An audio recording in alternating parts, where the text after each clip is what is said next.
Bonjour les amis, j'espère que vous allez bien, que vous êtes en forme. Aujourd'hui, je vais vous parler de la Chine et pourquoi finalement c'est le grand gagnant de la crise de 2020.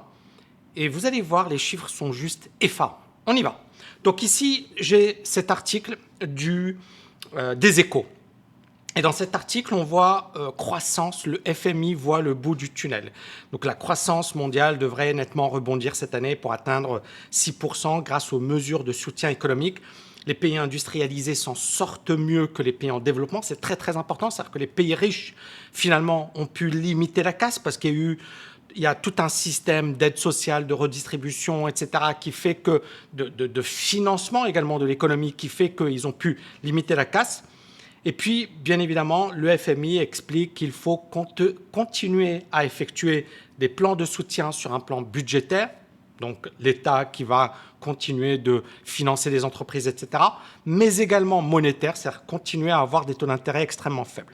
Donc ici, l'amélioration des perspectives, elle est essentiellement due à la révision à la hausse des performances des pays développés. Et pourquoi? Parce qu'encore une fois, il y a eu énormément d'argent injecté. On parle de 16 000 milliards de dollars. Et le point le plus important, c'est ça, c'est que les pays riches, finalement, et c'est ça ce qui est incroyable avec cette crise, c'est que les riches sont devenus plus riches, ou du moins ont limité la casse, et les pauvres se sont appauvris. Et ça s'est fait au niveau des pays. Donc, c'est-à-dire que vous avez effectivement, au niveau des pays, on a les inégalités, donc les pays, par exemple France, États-Unis, etc. Donc les inégalités qui ont explosé. Et vous avez effectivement des grands gagnants, c'est-à-dire notamment les GAFAM, vous avez également les entreprises qui ont pu profiter de la crise, entre guillemets, c'est-à-dire qu'elles étaient les mieux adaptées, les entreprises qui se sont adaptées rapidement au monde du digital. Donc toutes ces entreprises ont été les grandes gagnantes. Donc au niveau des pays, donc les inégalités qui explosent, etc. Mais on a eu également ça au niveau des entreprises, d'accord, des business. C'est-à-dire qu'on a vu voilà, les Apple, les Google, etc., qui ont explosé et qui ont continué d'exploser à la hausse. Et d'un autre côté, vous avez le secteur aérien qui est ravagé, le secteur du tourisme, le secteur des services, etc., etc. Et tout ça, ça a eu un impact sur, finalement, comment dirais-je, les inégalités. D'accord? C'est-à-dire que la situation des entreprises a aggravé encore plus les inégalités parce que qui bosse chez Apple et Google? Les personnes généralement issues des meilleures business schools au monde, des meilleures écoles d'ingénieurs au monde, donc des gens qui faisaient déjà partie du top 5%, 10% de la population. Et ces entreprises se sont encore plus enrichies, qui bossent dans les petits métiers de service. Alors l'aérien, bon, voilà, il y a les pilotes et compagnie, mais le tourisme, les services, etc. On a beaucoup de gens qui font partie de la classe défavorisée et qui ont vu finalement leur niveau de précarité augmenter. Et c'est le gros malheur, le gros problème de cette crise. Donc, ça c'est le premier constat. Donc ici, je vais revenir rapidement sur... Donc les pays riches tirent la reprise. Donc les pays riches, comme ils avaient de l'argent, ils ont pu effectivement mettre de l'argent dans le financement de l'économie, dans les politiques monétaires accommodantes, etc. Mais c'est ce tableau que je voulais partager avec vous parce qu'il est juste effarant et il vous montre un peu la réalité de ce qui s'est passé en 2020. Parce qu'en 2020, il y a eu vraiment un changement radical sur tous les plans. Mais pour moi, le grand gagnant de cette crise, c'est la Chine. Et je vais vous expliquer pourquoi. Donc ici, ce sont les projections du FMI. Donc vous voyez tout en haut, donc là, ce que je vais faire, tout en haut, on voit, je vais prendre un stylet, comme ça va être plus sympa. Puis bien évidemment, ok, on va annuler tout ça. Et j'ai une solution.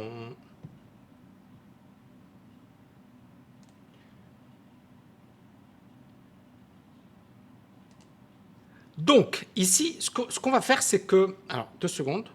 Ici, ce qu'on va faire, c'est qu'on va décortiquer ce tableau, d'accord? Parce que pour moi, il est vraiment très important. On va également décortiquer les prévisions de croissance du FMI Et juste la conclusion du FMI, c'est quoi? C'est que, bien sûr, ça va beaucoup mieux avec la réouverture des économies, avec les plans de relance, etc., etc., etc. La directrice économique du FMI, Geeta Gopinath, elle explique que si certains pays vont parvenir à des vaccins ou des vaccinations généralisées d'ici cet été, la plupart, en particulier les pays à faible revenu, devront probablement attendre la fin de 2022. Il faut accélérer la production et la distribution des vaccins, éviter tout contrôle des exportations, blablabla, blablabla. C'est-à-dire qu'il faut absolument vacciner. Alors, je sais qu'il y en a beaucoup qui sont réfractaires au vaccin. Je me suis fait insulter d'ailleurs l'année dernière quand je disais que c'était l'une des solutions. Et aujourd'hui, on voit que les pays qui ont été plus rapides en matière de vaccination sont les grands gagnants et les autres qui étaient là à critiquer, etc., sont aujourd'hui les grands perdants. Attention, ce n'est pas une leçon de morale, etc. C'est juste des faits. Je me souviens d'une vidéo où je me suis fait insulter comme pas possible. Mais voilà, moi, c'était juste du simple bon sens. Maintenant, est-ce que le vaccin, c'est la solution ultime? Non. Est-ce qu'il y a des problèmes avec les vaccins? Oui. Est-ce qu'il y a des zones d'ombre? Oui. Mais encore une fois, on voit les chiffres qui ne mentent pas. D'accord? Il y a des pays qui ont été hyper agressifs dans la vaccination, on sort de la crise, et il y a des pays qui se sont dit on va attendre, on va attendre, on va attendre. Et ces pays aujourd'hui sont en train de payer le prix fort, et on va regarder et on va étudier tout ça. Donc le FMI explique que le soutien à l'activité économique doit se poursuivre. Il faut continuer de financer l'activité économique. Et elle explique également, la directrice économique, que l'accent doit être mis sur la sortie de la crise sanitaire en donnant la priorité aux dépenses de santé, sur les vaccinations, les traitements, l'infrastructure des soins de santé. Le soutien budgétaire devrait cibler les ménages et les entreprises les plus touchées. Et la politique monétaire doit rester accommodante. Donc, en traduction, ça veut dire quoi? Et en clair, ça veut dire quoi? C'est-à-dire que premièrement, il faut continuer la vaccination, il faut continuer les dépenses de santé, il faut continuer à aider les ménages défavorisés, parce que sinon, on risque de se retrouver dans une grave difficulté, et il faut garder des taux d'intérêt extrêmement faibles. Donc ce qu'on va faire ici, c'est qu'on va décortiquer ces tableaux, et notamment ce tableau, d'accord? Et je vais vous expliquer pourquoi, premièrement, et ça c'est pour moi le point le plus important, pour moi, l'Europe égale grand perdant de la crise. Grand perdant de la crise, vraiment. Et on va le voir avec le tableau, et c'est juste flagrant. Donc regardez ici, ça c'est les États-Unis, d'accord? On va agrandir un petit peu ça, les États-Unis. Vous voyez ici, en 2020, la croissance des États-Unis est de moins 3,5%. Et par contre, je ne sais pas, il déconne mon tableau. Par contre, les prévisions pour 2021 sont de 6,4% de croissance.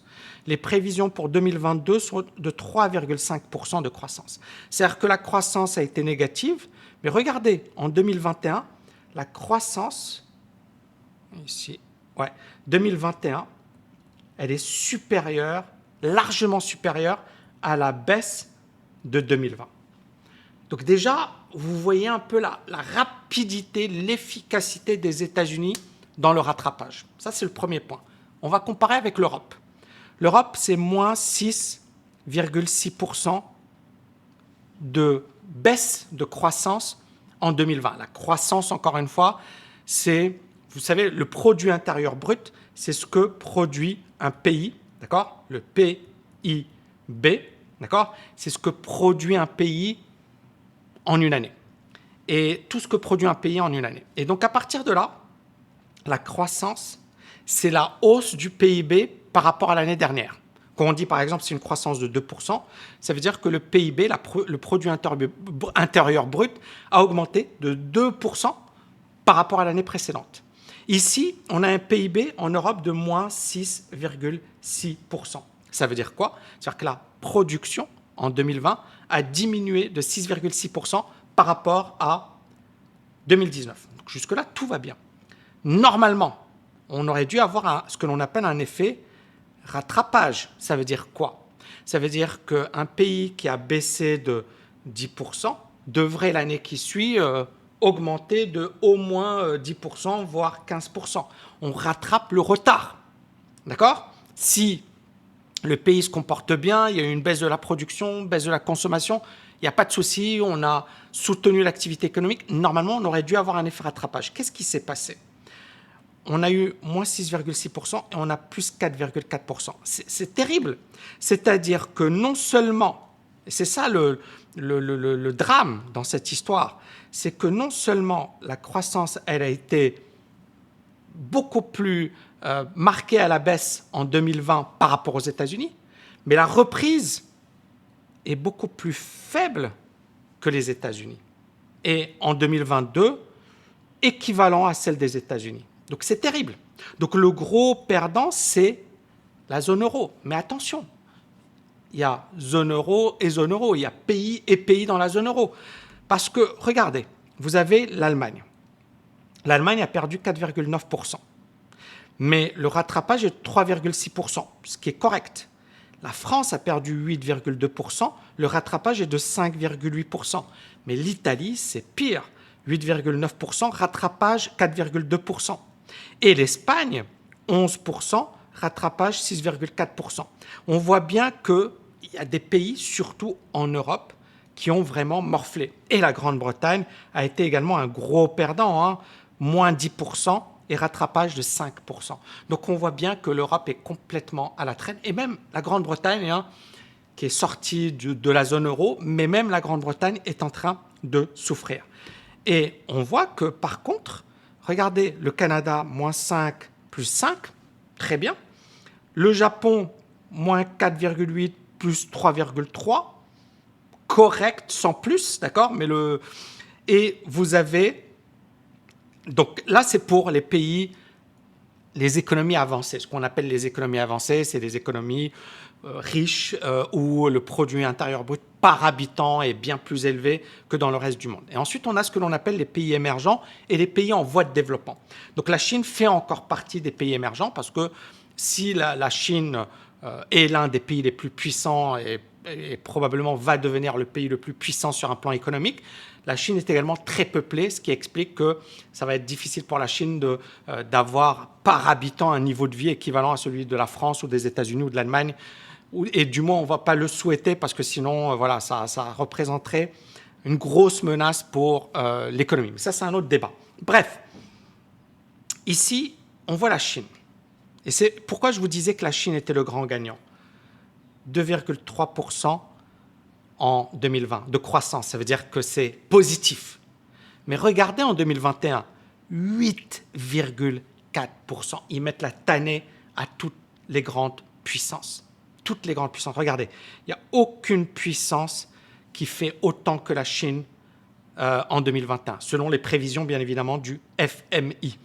Et puis, en 2022, 5,6%.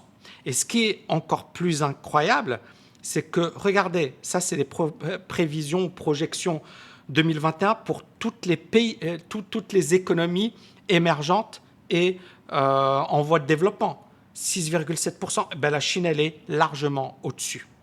Un autre exemple intéressant, c'est l'Inde, moins 8%, ce qui est quand même très, très négatif, mais l'effet de rattrapage, il est bien là, 12,5% en 2021 et 7% en 2022.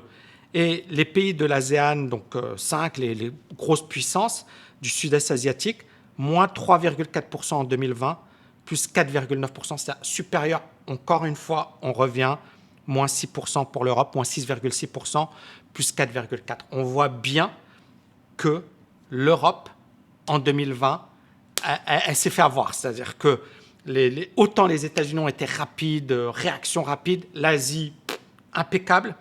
La Russie, pas mal du tout, moins 3,1%, plus 3,8%.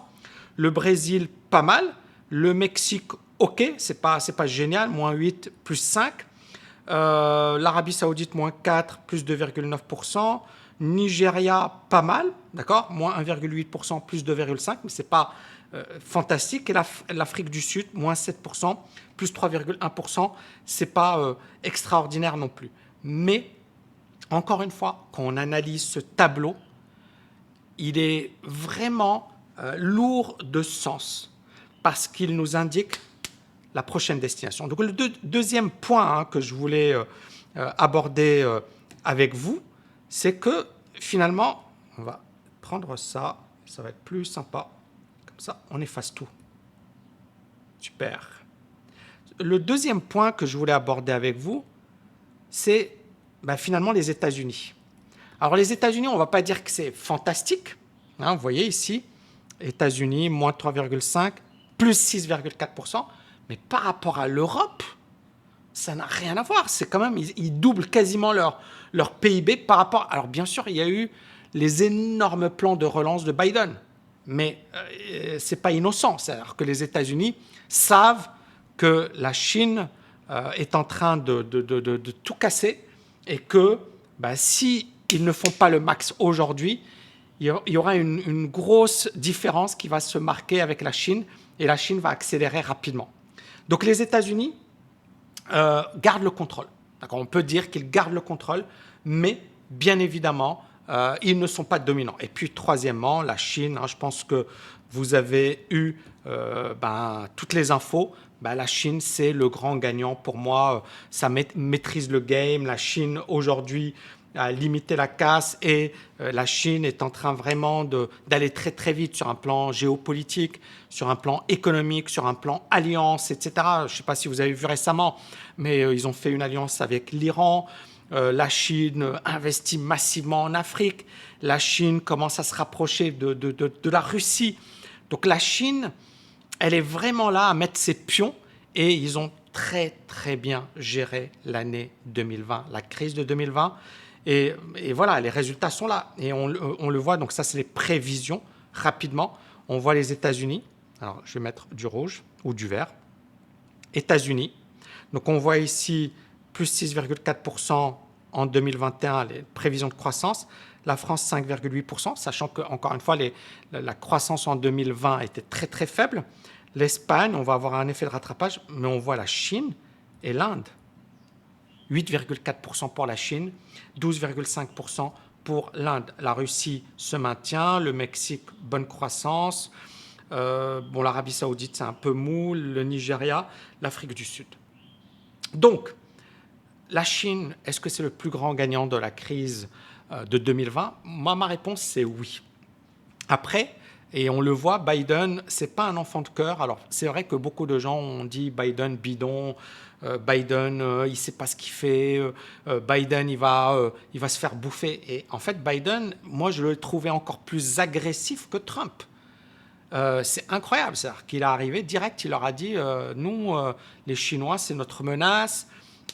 C'est-à-dire, il n'y avait même plus de langue de bois, quoi. C'est-à-dire, les États-Unis, là, dans toute leur splendeur, il faut mater les Chinois, quoi. Et les Chinois, ils ne se sont pas laissés faire. Et je ne sais pas si vous avez vu Biden par rapport à Poutine, il a traité Poutine de criminel. C'est-à-dire, on disait que Trump était cinglé, mais là, Biden, il a mis un cran. Et c'est assez incroyable. Et c'est ce que je me suis tué à expliquer. Ça, beaucoup de gens ont dit, ouais, mais comment dirais-je, Biden, il joue pour les mondialistes, ou Biden, non, les États-Unis jouent pour leur tronche. C'est ce que beaucoup de gens n'ont pas compris.